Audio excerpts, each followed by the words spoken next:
tell me that if you start caring, you're going to start rotting? You tell me. There's the number.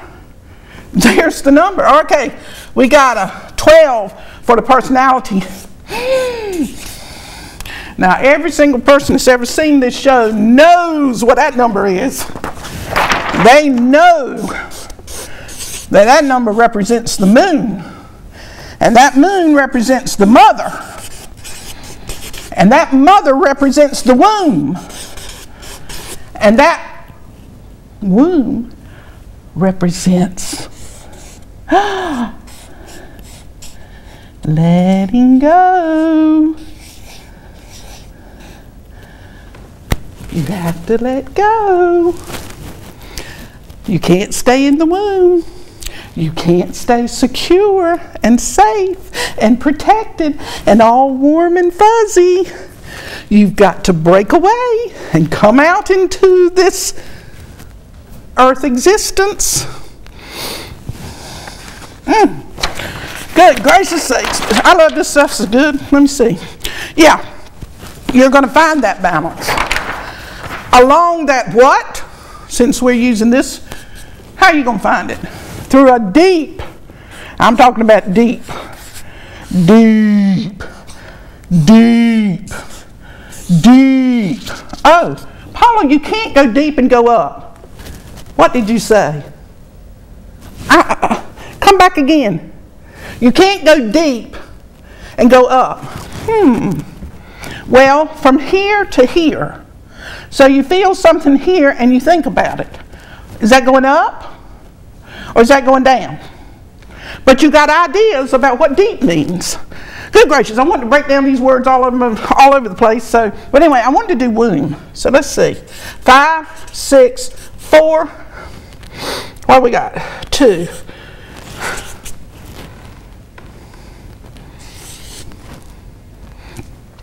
Now, while you're in your mother's womb, you will experience love and all of those feelings of maternal instincts. Maybe, maybe not. But you're also going to experience every single solitary breath of conflict she has while she carries you. Every bit of it. Okay? Now, it's going to take you a deep P-S-Y-C-H-O-L-O-G-I-C-A-L journey dealing with this inner conflict that was superimposed upon you through eons time. Not just her, but her mother and her mother and her mother and her mother and her mother, all the way back. Because that's the whole deal. You're down here learning how to find joy and serenity and peace and bliss and sexual fulfillment and materialization and the earth experience through conflict. All right, let's see what else was I going to do. Have I ever done the moon before? Let's do it. 13, 6, 6, 5.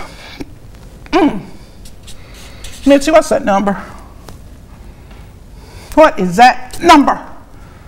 Okay, in your astrological chart, and everybody's used as a psychoanalytic, oh, I like that, I doubled up on that. Psychoanalytic tool for self-discovery. All right? The moon in the natal chart represents your particular journey, what you are going to deal with in the category of conflict. Do you have a Leo moon? Do you have an Aries moon? Do you have a Taurus moon? So you're going to have to do some homework and get out there on that web and get your chart done and find out. But this, used as a psychoanalytic tool for self-discovery, will help you to realize and to understand your particular tie to your mother, what you need to do, what you need to let go of, what you need to forgive in order to find some sort of balance. in your life? Okay, what do we got? Got an 18 and we got a 12. All right, shut up. What's that number? What is that number, Mitzi?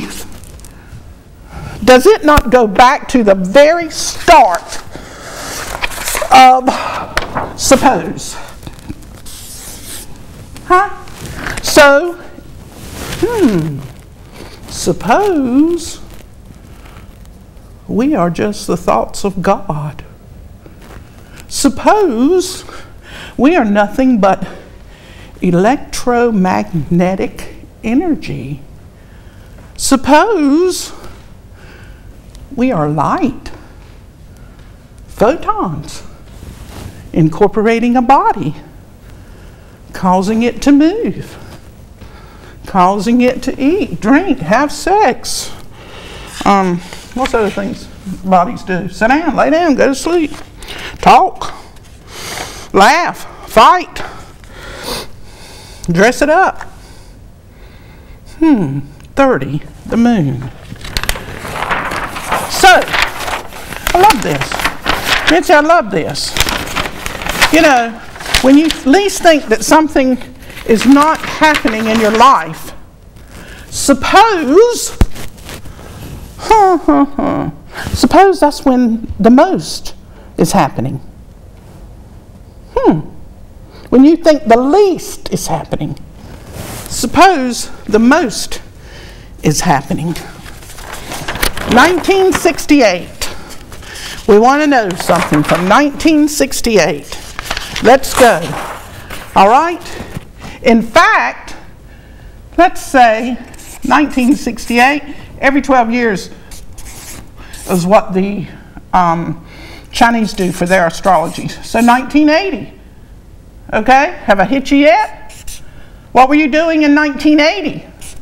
How old were you? You know the difference between a monkey and a human? I'm not being funny. I really am not being funny. There's been some, you know, those PhD researched studies that have discovered this. When a monkey looks in a mirror, he sees a monkey. When you look in the mirror, what do you see? Okay? Here's the next year. 1992. How old were you? Where are you living? Residing. See how lazy we get? Where are you residing? Tell me what's going on with you in these years. This is the year in question. Find out. Oh, why not even do better than that? Find out what politically what was going on. Politically. Is that right? Politically. I never write that word. All right. So let's sit down and find out what we're going to talk about in Periwinkle in 68. 68. Let's see if I can. What do I want to do with 68? I might just pull a book and turn to page 68. I might do that. How about this one? This one's good as any. Ooh. Well, in this particular book, on that's 71, that's 69, this is 68. So let's see what we would see here. I don't see my glasses, but we'll see if I can't do it. If you think that everybody agrees with your views and are confident if they don't say anything about it, you know what a gorgeous feeling it is. I am quite sure your self-conscious feels the same way, and if there is criticism, you need know nothing about it. One of the many frailties of the self-conscious is its lack of humility and its pompous pretentiousness. Have I not been talking about that the entire time? Let me see. One of the many frailties of the self-conscious is its lack of humility and its pompous pretentiousness. Okay? Being conscious, being what that idea that we have associated with our name, our birthday,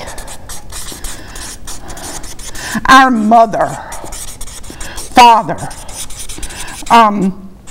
you know, our job, our education, the size of our body,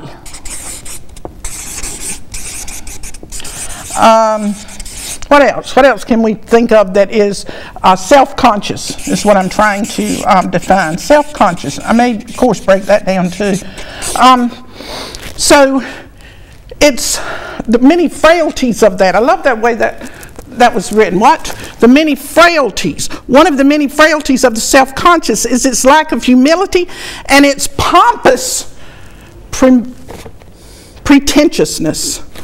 Humility. You mean to tell me that self-conscious cannot be humble? You mighty right. You are absolutely right.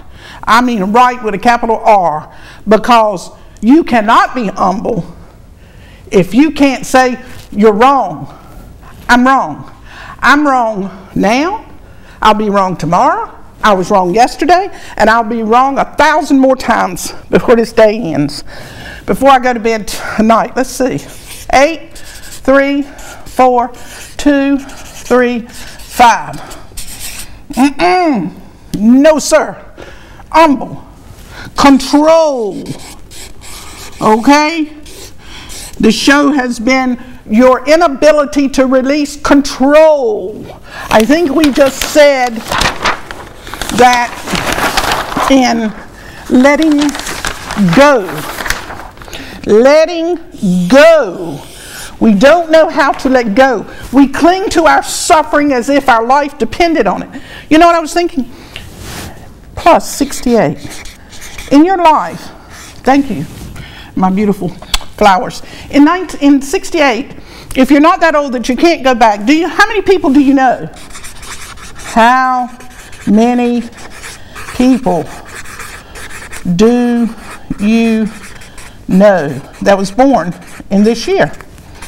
Or people that you will, meet.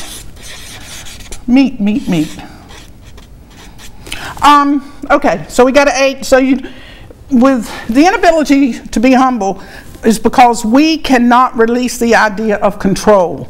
We are trying to be sexy. We are trying to be wealthy. And this last one is so stupid. We are trying to avoid death. Yeah, I'd like to know how you're going to do that. But anyway, these are our fears and our motivations while we're alive. How sexy are you? How much money you've got? And I don't want to die. Okay, so, but in order to do that, in order to live this life and experience all of these characteristics in fullness, you got to rot. Remember, 6, 2, 11, and that's 6, that's 17. That's that star. You know, you're going to be the star of your own show. You're going to be that person that you've always dreamed of being if you rot. If you let go of all those ideas of being correct, being right, knowing something, being somewhere, asking some god-awful curiosity questions. You're in everybody's business. And what does that lead to? The only unforgivable sin that I think there is, that would be gossip. Huh? Yeah. Okay. So we got 12, 14, 17. Shut up, Paula. Wow. In order to be humble. Oh, I forgot to add it up. You've got to release. Release me. Release me. What's this? You've got to release. You can't take you where you're going. And if you think you are, you're not going anywhere. But, I mean, you're not going anywhere anyway. And what you're doing, you're certainly not doing so you're going to spend your time in heaven or avoid hell, and try to do what you're doing so that you'll get to that place and avoid the other. I'm sure you're not doing that, because that's self-motivated and full of, self-absorption, right? Okay. So release. Let's see what it is. 9, 5, 3, 5, 1, 1, 5. Got a 16 there. There's that tower. You're going to release it, or it will be released for you. That's that tower. God's shaking. God's causing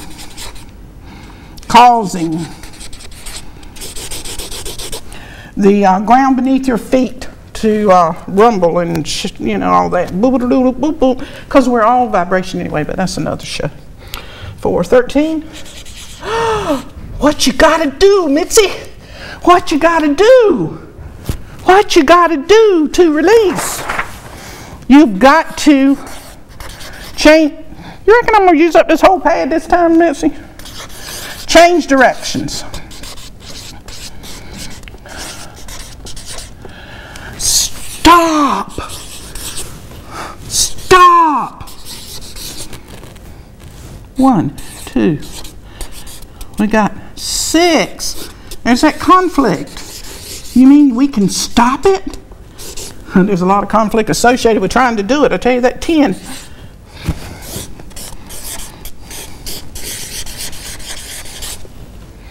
You're going to let go. You're going to be forced to let go of many things in this life. So stop thinking that you can arrange your life in such a manner that if you do this, I will get this. And if I don't do this, I won't get that. That's not so. Because there's something much bigger going on with you. And it's called suppose. Suppose that you are being created each second. Suppose you haven't been born yet into this world. Suppose Jesus said you must be born again. Suppose those things. Suppose that you are going to learn the true meaning of honor by being real